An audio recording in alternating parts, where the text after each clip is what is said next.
ঘুষমটারা তো কাজ করে খায়, আর আমার মতো বুদ্ধিমানেরা কিডন্যাপ করে খায়।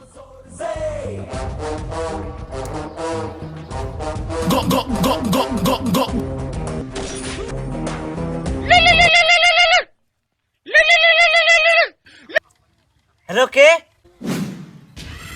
মাই কালচার ঘুটরু কিডন্যাপার। তোর বউ আমার কাছে। আমি জানতে বই হারামজাদির চরিত্র খারাপ। বিষয়টা আসলে ওরকম নয়, তোর বউ আমরা দুজন মিলে তুলে লেছি। ওরে বাবা, কত বড় শয়তান বেড় সওয়াল, একটা যে হয় না আবার দুইটা। আরে তুই বুঝার চেষ্টা কর, তোর বউ আমরা তুলে লে আসিনি। ওই হারামজাদির তুলে নিয়ে যা লাগবে না, ওর যে চরিত্র ওই একলা একলা চলে যাবে। কোন পাগলের চত্বর ফাঁসে গেল রে? শুন শুন, আমার ভালো করে কথাটা শুন। তোর বউ আমরা দুজন মিলে কিডন্যাপ করে লাইছি। 3 লাখ টাকা দিয়ে তোর বউকে বেরিয়ে যা। ওই 3 লাখ টাকা আমি ওর পিছনে খরচ না করে ওই 3 লাখ টাকা দিয়ে আমি আবার বিয়ে করতে পারবো। একটা মাই পারে একজন বাচ্চার মাথার উপর ছায়া হয়ে থাকতে। তুই কি চাস তোর বাচ্চার মাথার ছায়া হারে যাক?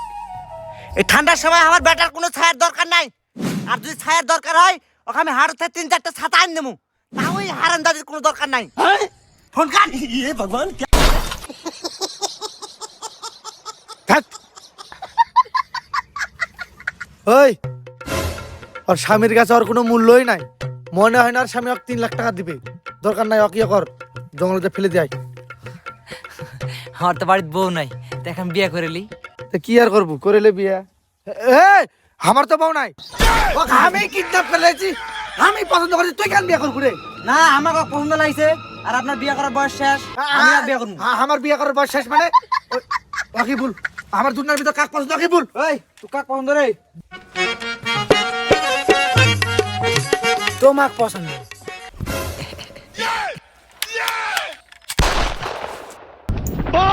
এবার কাক পছন্দ?